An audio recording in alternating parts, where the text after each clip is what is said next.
Hey YouTube, what's going on? Lead Station 4 here with another Aftermath. Today I'll be covering Crazy Horse versus Pancho Villa. Sorry, I just drew a blank there for some reason. That was weird. Anyways, I'm sorry I haven't been making videos lately. I have actually been really busy. Last Wednesday I missed the Hernan Cortez versus Ivan the Terrible episode because I was at Canada's Wonderland. It's just an amusement park with a bunch of thrill rides. It's pretty awesome. If you haven't gone, I recommend you go. If you live near it, that is. I wouldn't recommend flying out from anywhere in the States really to come do it because it's really just a day park. It's not like Disney World. Anyways, yeah. So in school, I didn't do a prediction because school started for me on Tuesday, so I was kind of getting prepared for that on the weekend. Summer's ended. I don't really care. I like school. It's kind of fun, anyways. Yeah. Just for those of you that don't know, I am in actually grade 11. I'm only 16 years old. Yeah, I'm not actually, I'm not in university, I'm not actually a total senior, I'm technically a junior, but anyways, let's get started here. Alright, so first off, I just want to get started off by saying that I really like this episode. This episode was a lot of fun. It was, that was weird. I don't know why I said a lot of fun. It was cool. It was interesting. And I agree with the outcome. I think it was great that we finally saw a Native American lose. I think the rest of the Warriors kind of had it in for them. So yeah, I think it was good that we saw them lose. Pancho Villa certainly deserved to win. His weapons were just better all around. Okay, so let's cover the weapons here. So for long range, we know that the Winchester got the got the edge. And I was so sure they were going to make it a tie, but I'm glad they didn't because the Winchester is a better name than the Henry rifle. It's obviously they're still making these. They don't really make Henrys anymore. And Winchester, it's been a trusted name, and as I said, it was the gun that won the West.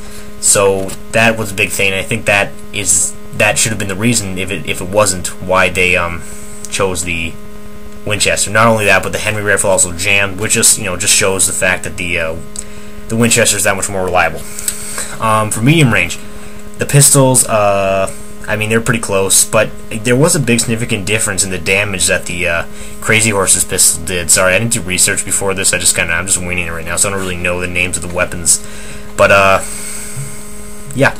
I think I remember reading on Wikipedia that it was going to be a pistol and a self-bow combo for Crazy Horse, and to me that was totally unfair, because if that had been the case, then it would have, Crazy Horse would have won in my mind, because the bow and arrow is always a big deciding weapon in my mind in all the episodes that it's in, and when you match it up with a gunpowder weapon, it's really unfair.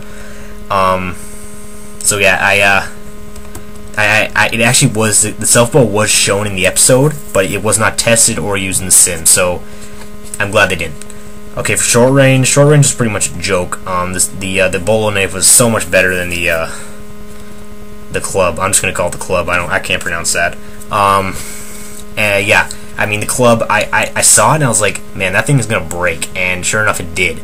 The shaft on that thing was very, very thin, and even though it was wrapped in rawhide, I knew it would break, and sure enough it did.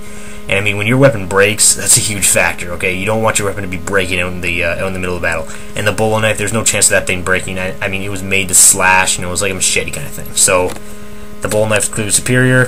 Pancho Villa had much superior weapons. The tactics, in my mind, they were not significant at all in this battle, because neither of these guys were tacticians, really. They were more guerrilla fighters. Not to say that guerrilla fighters aren't tacticians, but they're definitely not great tacticians. So, the X factors, in my mind, they lean in favor big time of Pancho Villa. And if Pancho Villa lost, I would have been very, very upset with that, because it would have been unfair. I just want to do, so that's all I have to say about that, really. I did enjoy this episode. It was a lot of fun, and I'm actually really looking forward to French Foreign Legion versus Gurkha, and after that, the Zombies versus Vampires. I think it'll be cool just to see, something different, maybe. I think we have to give it a chance. I know to a lot of it sounds really stupid, but I think we should give it a chance.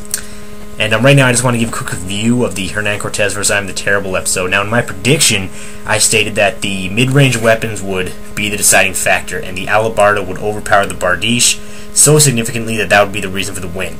And was I right? Was I right? Yes, I was. I was 100% on that. Because we know that Ivan the Terrible got the edge for long range and short range, and his long range and short range weapons were more devastating than Hernan's. But Hernan had that amazing halberd, which I know it is the best weapon. It's so versatile, and for those of you guys that said the Bardiche was better, you're wrong. It was the halberd, or yeah, the albardo, whatever. All right. So yeah, I just want to point that out there that I was right, and I was right in another prediction. So that's 2 for me. It's not really something to be proud of, but yeah, it actually would have been still 2, because if I had made a prediction video for Crazy Horse versus Pancho Villa, I would have guessed Crazy Horse. In fact, I was guessing him for the entire episode. Anyways, guys, that's all I got to say for this. Sorry for the short video. Sorry for the lack of pictures. I just, like I said, I made this thing at 8, and I'm pretty tired. I gotta wake up tomorrow at 7. So, see you guys later, and bye.